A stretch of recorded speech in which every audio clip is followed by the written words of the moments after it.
segunda de Samuel, hemos terminado primera de Samuel. Y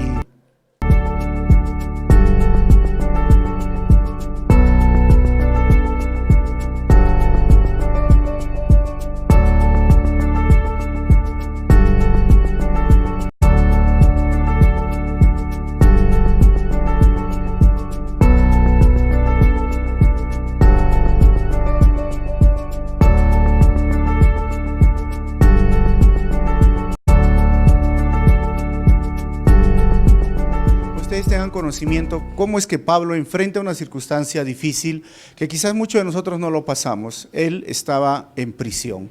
Entonces, se está grabando.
O 6 va a durar el aniversario, el culto, las alabanzas, y después va a haber un momento de celebración.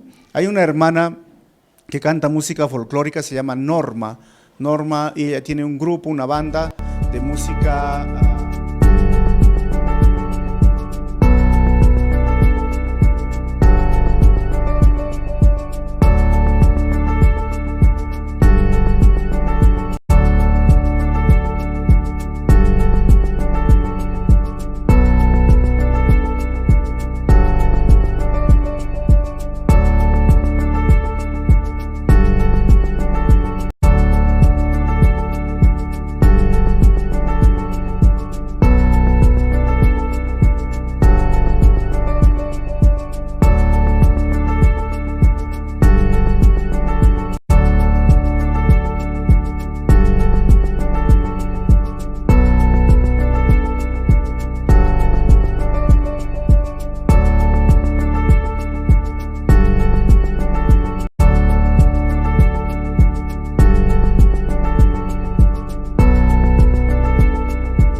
Segunda de Samuel, el capítulo 1, el versículo 12, 11, 12, vamos a leer, dice: al oírlo David y los que estaban con él se rasgaron las vestiduras, lloraron y ayunaron hasta el anochecer, porque Saúl y su hijo Jonatán habían caído a filo de espada, y también por el ejército del Señor y por la nación de Israel.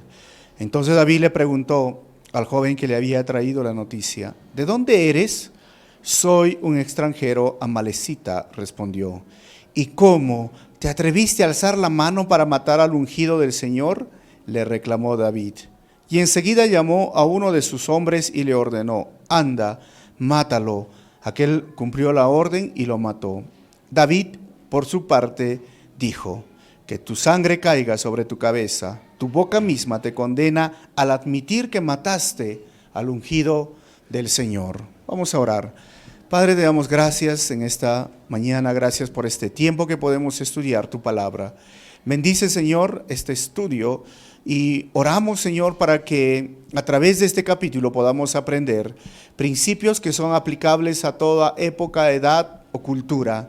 Que tú, Señor, estés ayudándonos en este momento a entender tu palabra, y tu Santo Espíritu redarguye el corazón de cada uno de los que están presentes aquí y use mi vida, Señor, para compartir tu palabra.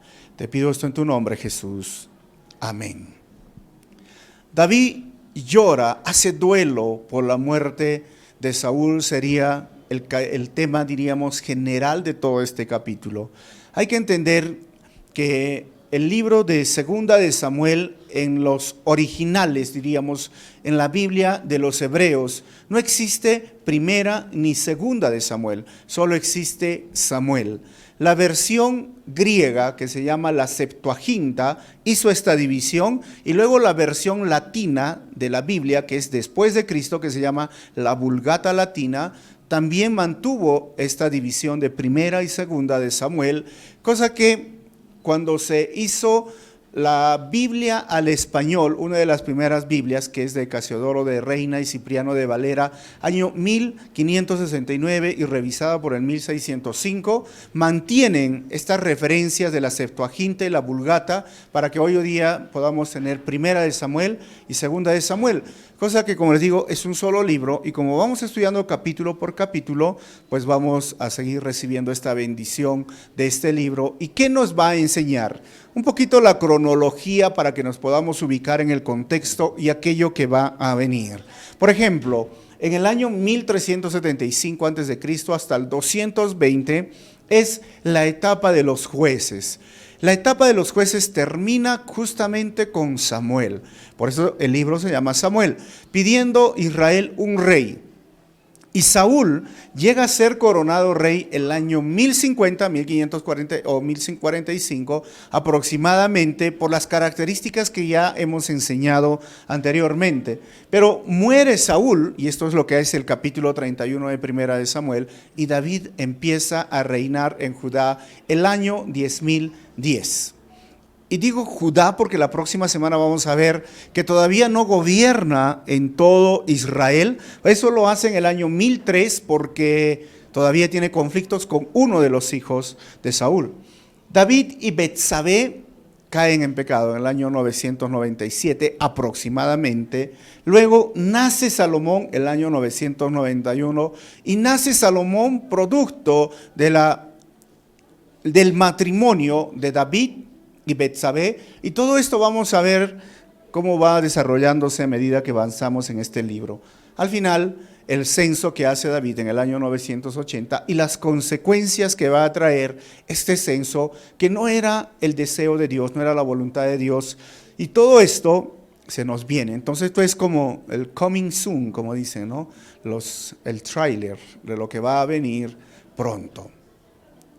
Recuerden que el capítulo 31, Saúl estaba en una situación terrible. Si podríamos decirle que hay una depresión, abandono, aún la Biblia dice que un espíritu de parte de Dios lo atormentaba. Quería respuestas de Dios, no había respuesta de Dios. Llegó hasta el fondo diríamos, de sus errores y pecados de consultar a una divina, se hizo abominable a los ojos de Dios y el Señor le quitó la vida. Al verse herido, ya a muerte, al verse que su ejército huía, él decidió pedir a su escudero que le quite la vida. El escudero dijo, yo no voy a hacerlo, porque ellos todos conocían un principio que tenía David. ¿Saben cuál era? No toquemos al ungido de Dios. Él mismo dice, yo no puedo tocar al ungido de Dios. Tuvo 2 oportunidades para matarlo, pero David dijo, no lo voy a hacer, respeto la vida del ungido de Dios. Pero al ver Saúl que su escudero no le respondía, él agarró y se puso la espada y se echó sobre la espada y así murió. Entonces, seguimos con la introducción y nos preguntamos, ¿quién escribió el libro? Si ya Samuel murió en Primera de Samuel, entonces, ¿quién continuó? Pues yo les expliqué en el primer capítulo de Primera de Samuel, fueron 3 escritores, Samuel, Gad y Natán. Natán, el profeta que al final le habla a David, y Gad, que es el profeta que está actuando. ¿Cuándo fue escrito? Aproximadamente en el año 931 al año 722, cuando es conquistado Israel por los asirios. ¿A quién fue escrito? Diríamos de forma universal porque narra la historia de Israel. Surge otra pregunta, ¿desde dónde fue escrito? 3 lugares, Ramá, Mizpa y Jerusalén. Entonces, eso es para poder entender un poco la introducción de este libro de Samuel. Ahora, ¿cuál fue la razón principal por la cual se escribió este libro? Les daría muchas razones. Primero, si diríamos, es registrar la historia del reino de David. Segundo, demostrar cuán eficaz puede ser un liderazgo cuando está sujeto a Dios. El error del liderazgo de Saúl al final tuvo sus consecuencias, pero ahí David surge como un líder correcto. Tercero, revelar que una sola persona puede distinguirse. David fue alguien, diríamos, diferente en su época. Por eso se le llama un tipo de Cristo y es tan diferente que en esta carta vamos a ver aquellos principios que en el Nuevo Testamento se escriben. No estaba escrito el Nuevo Testamento, pero David lo vivía. Por ejemplo, el amor, el perdón, la misericordia.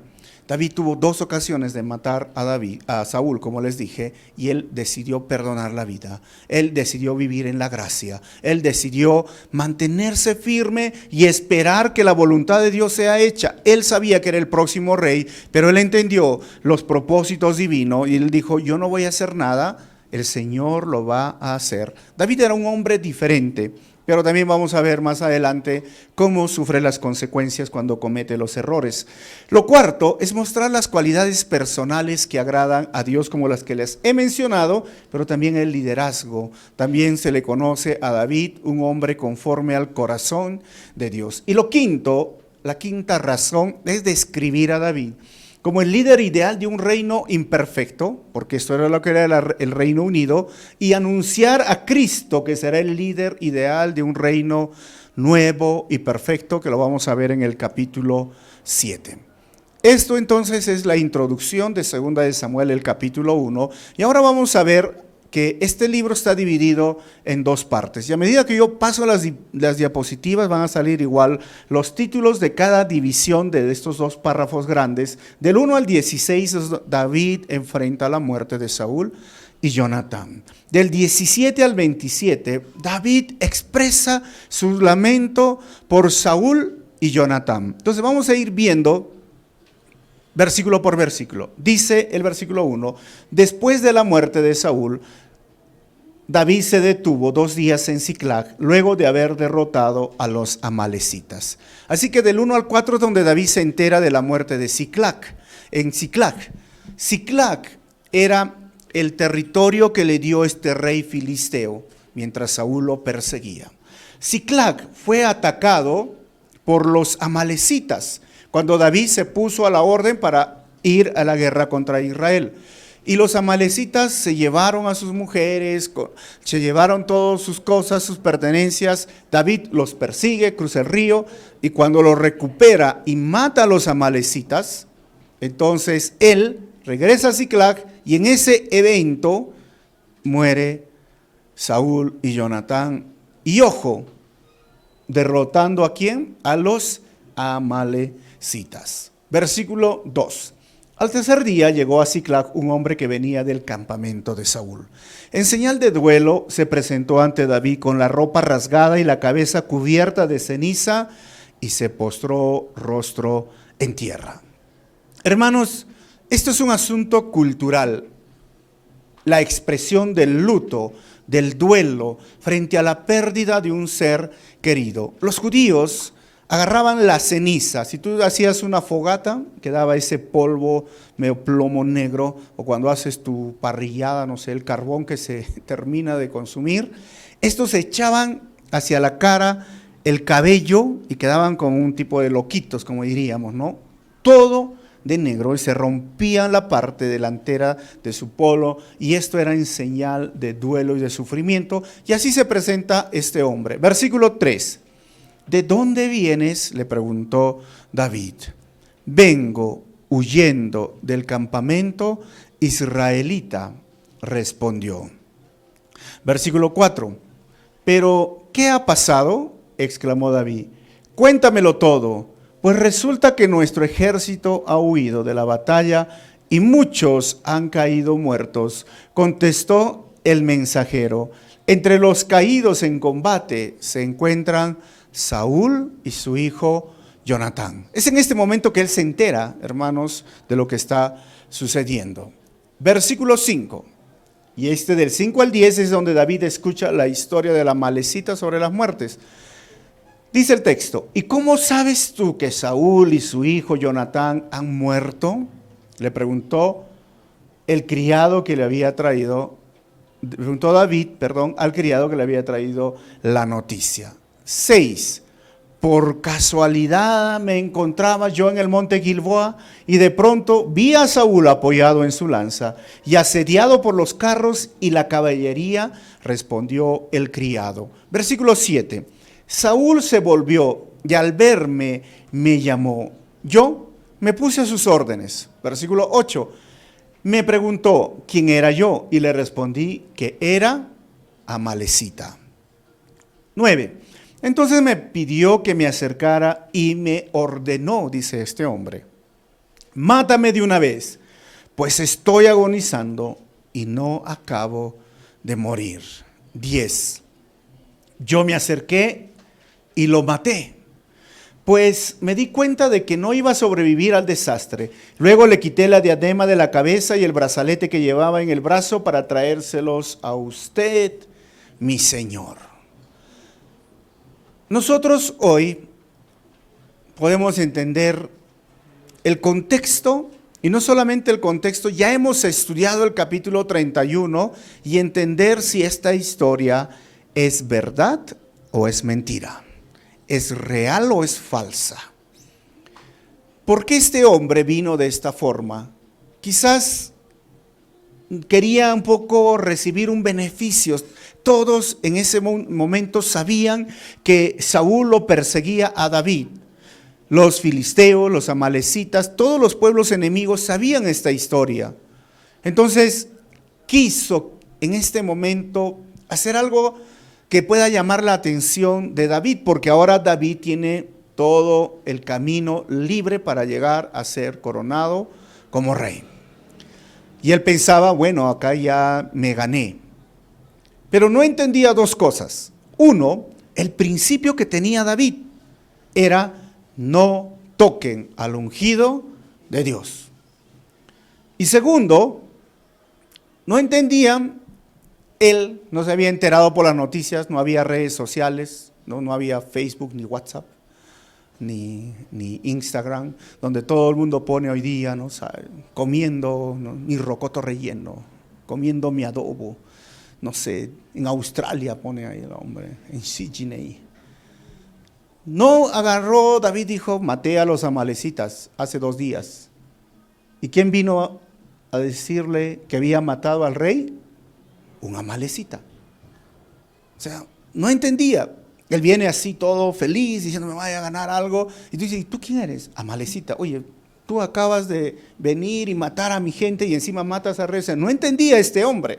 Ahora, ¿cómo sabemos que es mentira? Como les dije, habíamos estudiado.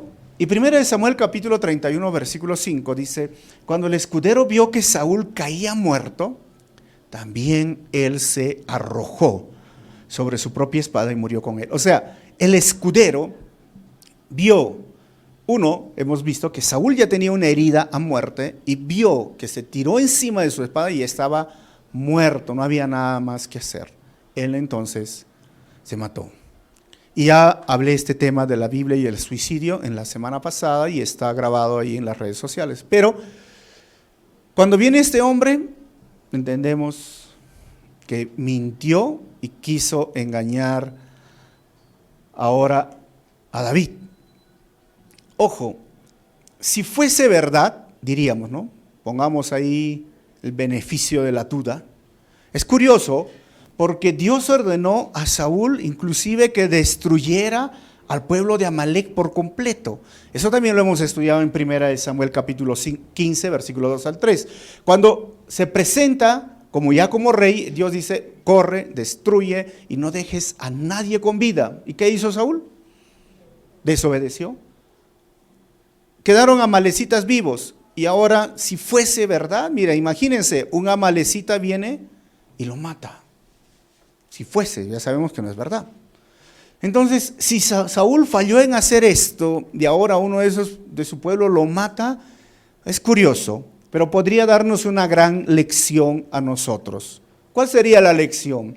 Que nuestra carne o nuestras debilidades pueden tener el poder para hacer lo mismo, es decir, pueden destruir nuestra vida, la familia, la pareja, los hijos, si es que no matamos. Ojo, porque esto es lo que dice la Biblia. Hagan morir en ustedes los deseos pecaminosos. Hagan morir los apetitos de su carne. Pablo ordena que debemos de hacerlo ahora que tenemos una nueva vida, ahora que hemos sido declarados justos, ahora que tenemos una nueva posición delante de Dios, debemos de hacer morir las obras, los apetitos, los deseos de nuestra carne. Si es que no morimos, lo curioso, ¿no? Sería algo como que aquel que debería de matar a los amalecitas ahora es muerto por un amalecita. De broma media verdad, a veces cuando hago las ceremonias de bodas, no sé por qué alguien dice que estoy de moda y estoy haciendo celebraciones de bodas casi todos los meses ahora, ¿no? Entonces, les digo a los novios que siempre vienen de negro, le digo, estás viniendo a tu funeral. Hoy es tu entierro y todos se ríen, ¿no? Porque todo el mundo dice, ahora se está yendo a matar. Ese es un hombre valiente, ¿no? Ese porque muerte lenta. En cambio, los que son solteros, nada, están felices. Bueno, es una broma, pero yo les digo, broma, ¿verdad? Hoy es el día que tú mueres a tu soltería. Hombre y mujer es el día que mueren a su soltería. Porque mientras haya un pedacito así de cabida en tu cabeza, de que más adelante puedes tener un corazón para querer a otra o a otro y no has muerto ese deseo, créeme, más adelante ese mismo deseo te puede destruir o destruir la relación. Mientras no morimos a los pecados sexuales, mientras no morimos a la mentira, a la hipocresía, al chisme, mientras no nos esforzamos para que mueran en nosotros, pasan los años y esas mismas debilidades o deseos de la carne te pueden matar o destruir. Estoy hablando en forma figurativa. Entonces, era curioso la orden que tuvo Saúl al desobedecer y la orden, los mandamientos que tenemos hoy nosotros al desobedecerlos, al final tienen el poder para hacer lo mismo, matarnos o destruirnos. Pero ya sabemos que fue una farsa, pero no deja de ser un principio en nuestra vida. Versículo 11. Al oírlo David y los que estaban con él, se rasgaron las vestiduras. La misma expresión de duelo. Versículo 12. Lloraron y ayunaron hasta el anochecer, porque Saúl y su hijo Jonatán habían caído a filo de espada, y también por el ejército del Señor, por la nación de Israel. A ver, analicemos un poco el texto. Si David estaba siendo perseguido, Saúl le hizo la vida miserable a David, ¿por qué no se alegró? Porque esto sería lo más lógico, ¿verdad? Si tu enemigo cae, no sé si tienes enemigos, pero digamos que tengas enemigo, ¿tú qué dices? Por fin cayó. Si el vecino que te pone la música que no te deja dormir, dice, por fin ya se fue, Señor, te lo llevaste, ahora no hay fiesta, no sé, ¿no? Normalmente nos alegramos, deberíamos de alegrar, pero David no se alegró. David lloró, y lloró, y lloró, y lloró. Ahora, David era un guerrero, David era un hombre, bien macho, si lo podemos decir. Sí, era un hombre valiente, por eso llamaban los valientes de David, pero no era ese macho machista como hoy día lo tenemos como un contexto en Latinoamérica. Esto quiere decir que los hombres también lloran. Y más, dicen, ¿no? Algunos. Porque es curioso, en nuestra cultura se dice que los hombres no lloran. Que si eres hombre no debes de llorar. ¿O no, hermanos? Macho, macho, macho, no llores, por algo eres hombre. Solo las mujeres lloran. Bueno, lamentablemente, las mamás también tienen responsabilidad ahí, los papás también, pero es curioso porque les enseñan desde muy niños a desconectarse con sus emociones. Todos debemos de estar conectados con nuestras emociones. Y el hombre sí quiere llorar, pero está aguantándose, porque dice que soy hombre, ¿no? Hermanos, la Biblia es clara, los hombres también lloran, y está bien llorar si es que tú has perdido un ser querido. Cuando el texto dice, lloraron y ayunaron hasta el anochecer, no dejaron de, es una expresión de duelo, significa que en este momento de duelo, de pérdida, está bien conectarse con sus emociones. Y yo les digo esto porque hay lugares, entre comillas, ¿no? Iglesias, si lo podríamos llamar, que si fallece un hermano o un familiar tuyo, dices, no llores, no llores, no llores, ya está en el cielo, ¿para qué tienes que llorar? Le digo, no, hermano, expresa tus emociones.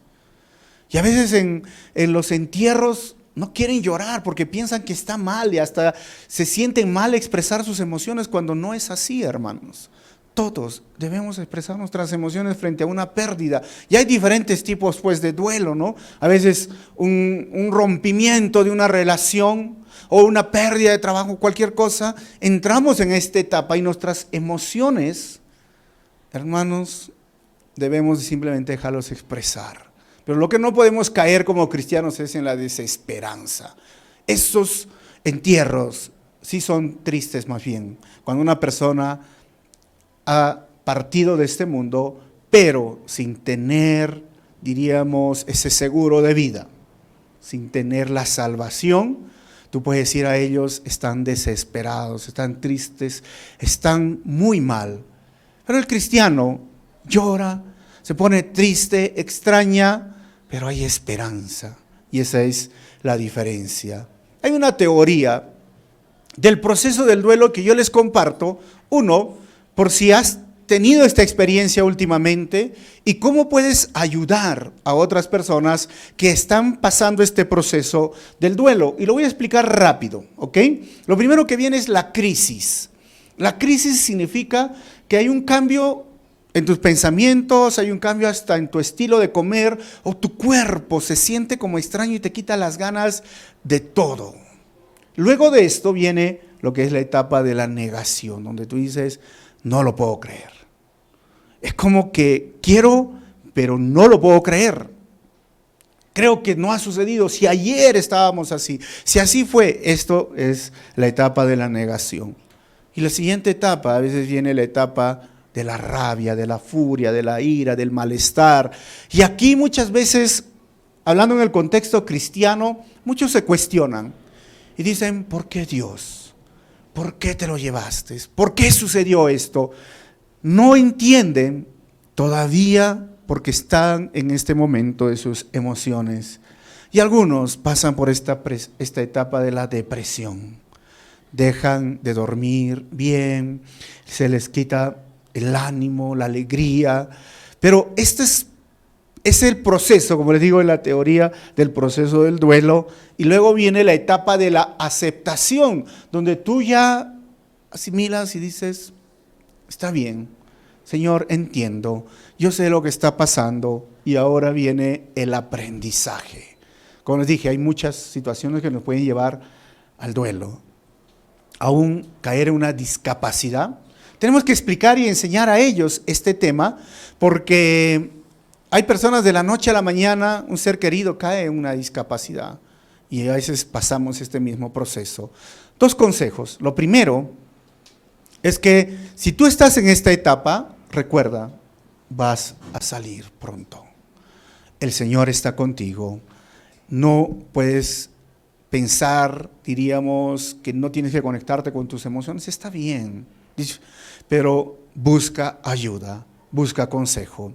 Y si tú conoces a alguien que ha perdido un ser querido, no trates de explicar su dolor, porque es difícil. Hay personas que tratan de explicar y a veces minimizar, como les he dicho, ¿no? Si una persona está llorando porque está aquí en este momento, a veces de rabia, de frustración, se sienten culpables y no sé por qué, tú quieres decir, ya pasó, ¿qué puedes hacer? ¿Lo vas a revivir? Bueno, no seas así, tosco, indiferente. A veces simplemente las personas necesitan un abrazo tuyo. Escúchalo, oren juntos y entiendan, es un proceso que puede tomar mucho tiempo o poco tiempo, depende de la persona. Pero esto es lo que hoy día estamos viendo con lo que pasó con David, el proceso del duelo que él está viviendo y pasando y llorando como varón. Así que, hermanos varones, no hay problema en que tú llores. Lloremos, hermanos, ¿sí? Lloremos porque es parte de nuestra naturaleza. Ahora me he vuelto llorón, como dice mi esposa, que lloro hasta con una película, ¿no, hermanos? Antes era macho, no, mentira. Me engañaron, me dijeron que no debía llorar, ¿no? Pero ahora lloro. Y está bien, porque sabes que nos hace sentir muy bien. Dios nos ha creado así. Versículo 13. Vamos a ver del 13 al 16, donde David manda ejecutar a este amalecita. Dice, entonces David le preguntó al joven que le había traído la noticia, ¿de dónde eres? Y él dice, soy un extranjero amalecita, sacando pecho quizás, ¿no? Respondió. ¿Y qué pasó? Versículo 14, ¿y cómo te atreviste a alzar la mano para matar al ungido del Señor? Le reclamó David. 15, y enseguida llamó a uno de sus hombres y le ordenó, anda, mátalo. Y aquel cumplió la orden y lo mató. Yo imagino el rostro de este hombre, ¿no? Estaba todo feliz, me van a recompensar, mátalo, pero ¿por qué me matas? Versículo 16, David por su parte dijo, que tu sangre caiga sobre tu cabeza, tu boca misma te condena al admitir que mataste al ungido del Señor. David todavía no tenía una historia verdadera, como lo digo en este momento, pero sí tenía ese principio, no toquen al ungido del Señor. Y él lo hizo, este amalecita, y encima, siendo parte del pueblo enemigo de Dios, lo mandó a matar. Si sabemos que es una mentira, hoy, es interesante cómo hasta el día de hoy la mentira, hermanos, va causando tanto daño, no solo en la vida de una persona, puede ser una relación de pareja, familia, hasta inclusive una iglesia, un grupo en el cual tú perteneces. La mentira, entendámoslo bien, es pecado. Y la Biblia dice que los mentirosos no heredarán el reino de los cielos. En Latinoamérica, la mentira es un gran problema, porque mentimos, hermanos, Dios mío, desde niñitos, ¿no? ¿Los niños mienten o no, hermanos? Mira, hay un estudio en Londres que dice que los bebés mienten. Desde chiquito, ¿no? Tienen ese llanto, y ahora te acercas y se ríen, ¿no? Y luego te alejas y vuelven a llorar. Es mentira, pues, ¿no? Y luego, cuando ya tienen su DNI azulito, los 18 años, por 18 años mintiendo, ¿cómo te llama esto? Un experto en la mentira, hermanos. Profesional mintiendo. Y es tan dañina la mentira que debemos nosotros recordar que la mentira ya no es parte de la vida cristiana, la cual Pablo dice, despójense. Es con algo que tenemos que luchar también, sacar la mentira.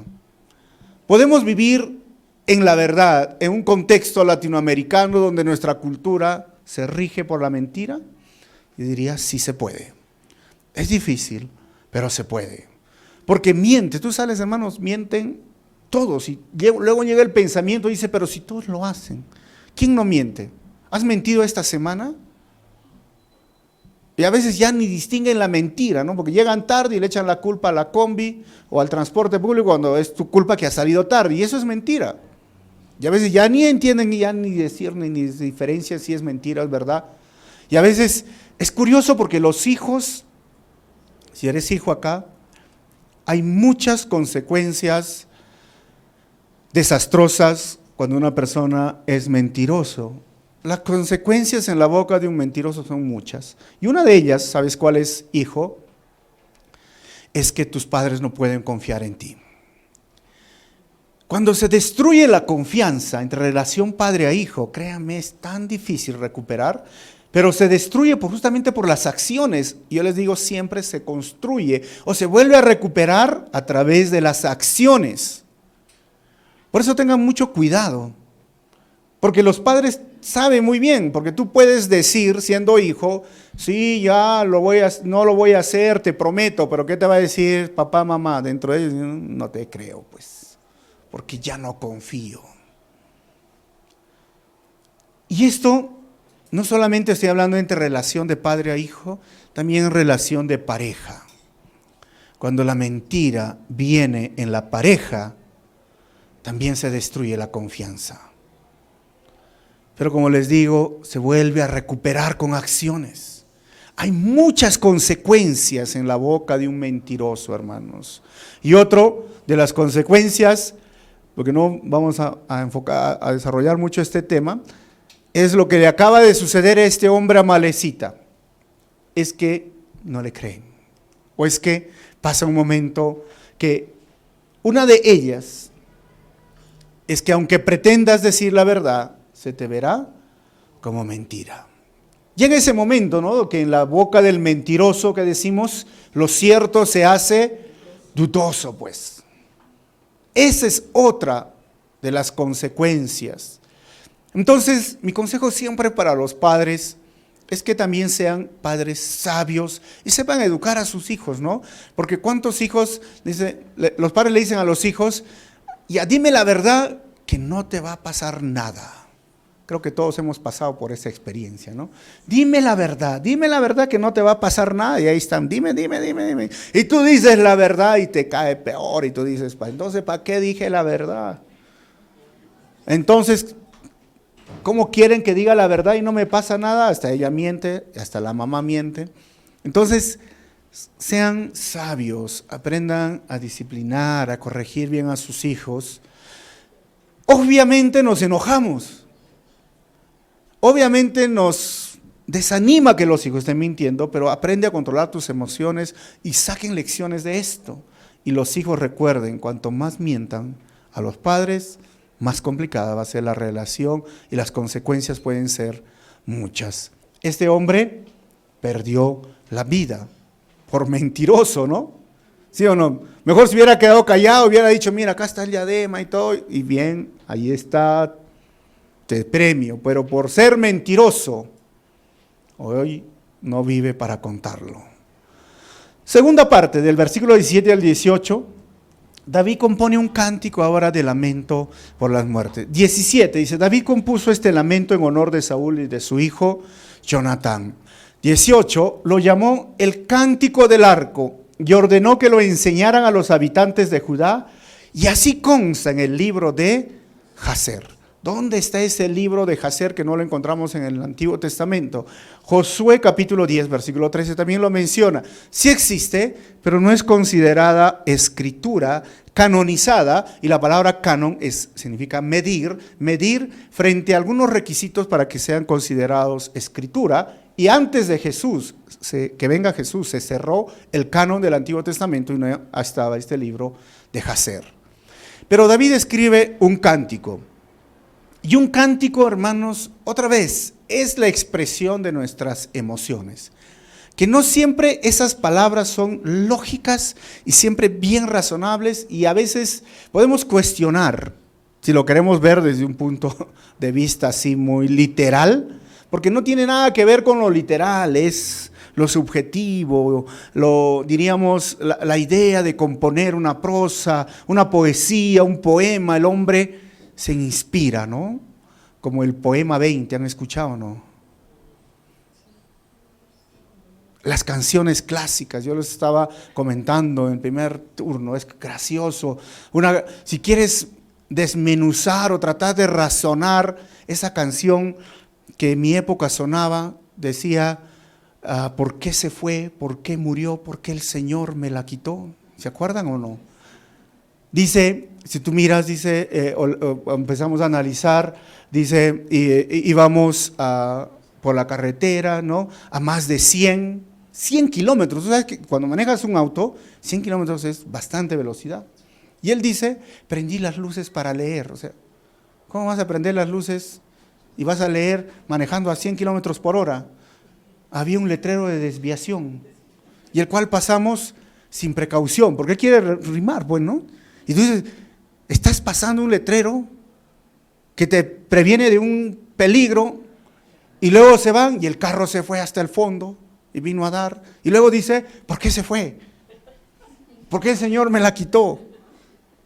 Y se ha ido al cielo, y luego dice, ahora tengo que portarme. O sea, todavía la quería tener así, de repente la chica quedaba, no sé, una discapacidad, y encima dice, se queja, dice, ¿por qué me la quitaste?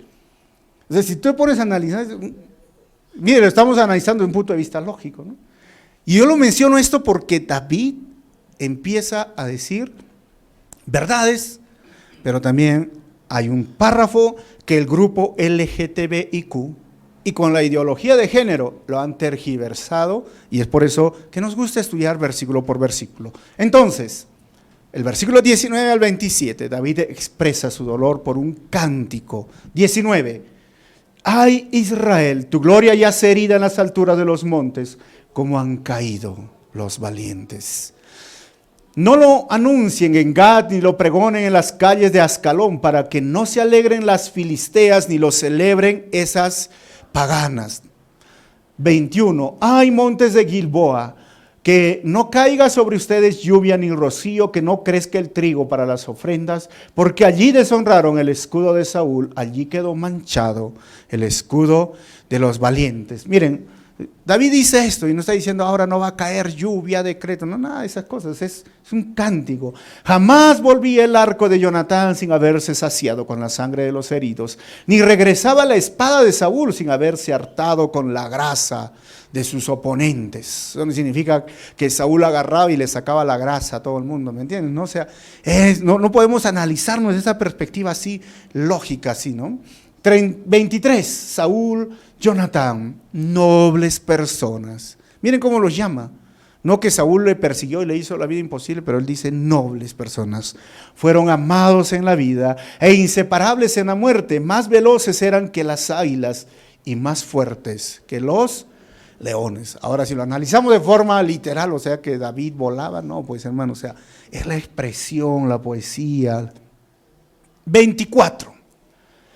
Ay, mujeres de Israel, lloren por Saúl, que las vestía con lujosa seda carmesí y las adornaba con joyas de oro. Y eso no significa que a todas las mujeres les hacía eso.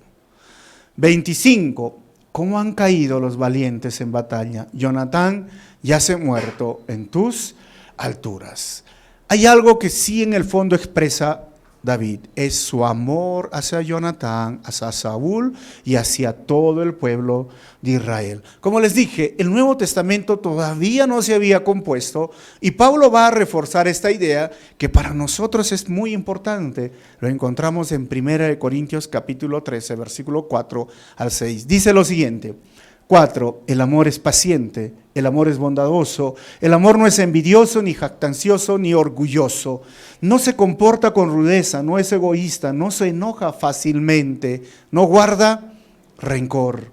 El amor no se deleita en la maldad, sino que se regocija con la verdad. Este debe ser el carácter del cristiano que ha sido regenerado por el Espíritu Santo. ¿Sabes cuál es? El amor. Pablo dice, si tú no tienes amor, de nada te vale tu conocimiento, de nada te valen los dones espectaculares, de nada te vale que sepas profecía o que entregues tu ropa o tu cuerpo para ser quemado y tu ropa para los pobres, si no hay amor en tu vida. David lo vivió.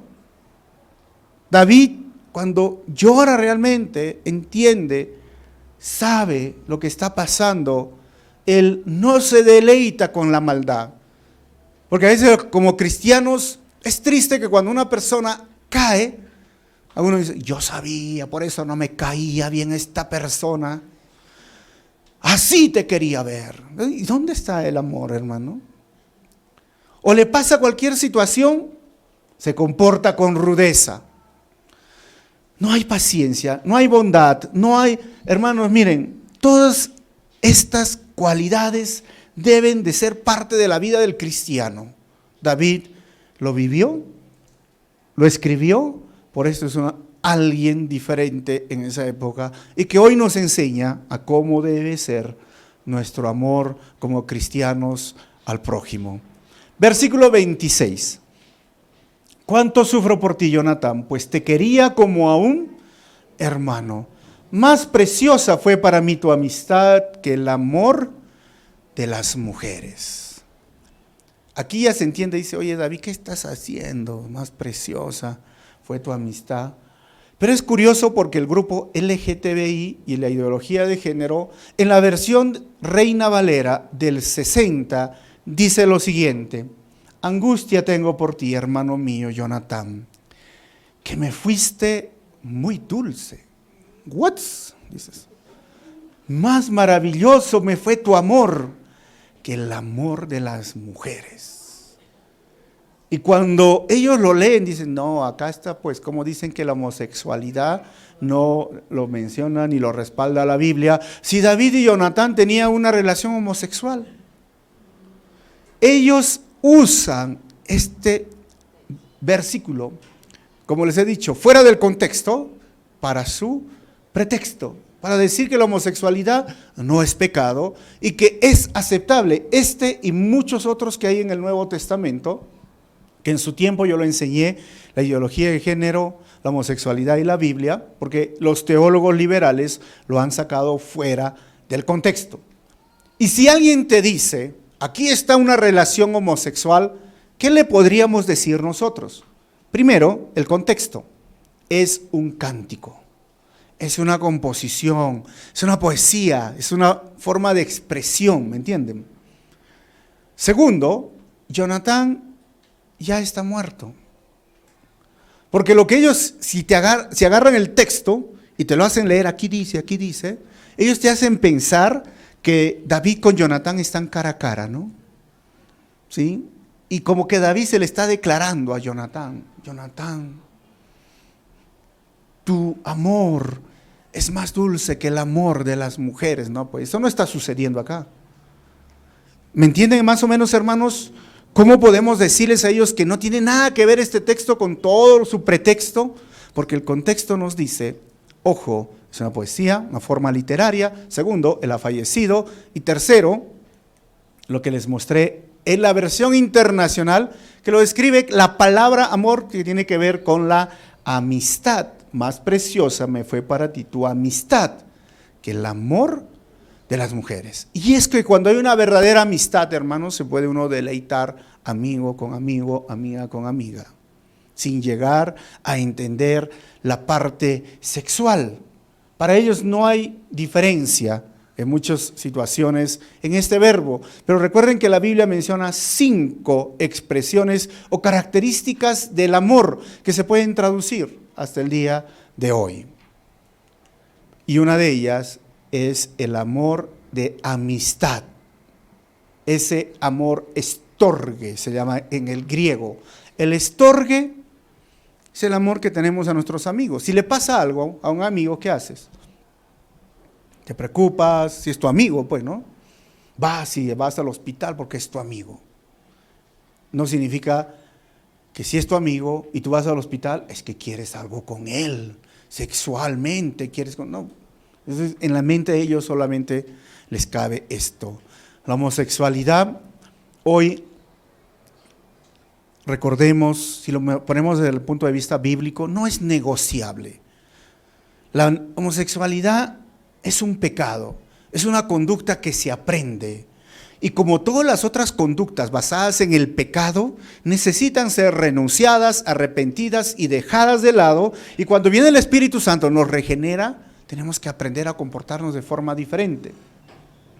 Es como la mentira. Hay personas que no viven sin mentiras, ¿sabían? Y hasta llega a ser un desorden en la mente. Y tenemos que hablar con estas personas porque mienten y mienten y mienten. Una conducta aprendida. Puede ser un vicio, una droga, una conducta aprendida. Ahora vengo a Cristo, ahora conozco al Señor, ahora soy regenerado. Esta conducta tiene que ser cambiada. Y esto es un proceso, pero no es negociable.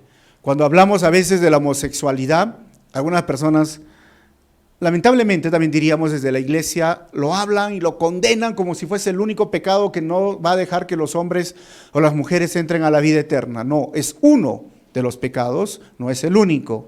Hay muchos otros pecados. Y sabes que hasta el chisme es un pecado que no te va a permitir entrar al reino de los cielos. La mentira es un pecado que no te va a permitir entrar al reino de los cielos. Así que no agarres y condenes uno más que el otro, cuando al final todos necesitamos del Señor, de su gracia, de su regeneración, y por medio del Espíritu Santo sí podemos salir.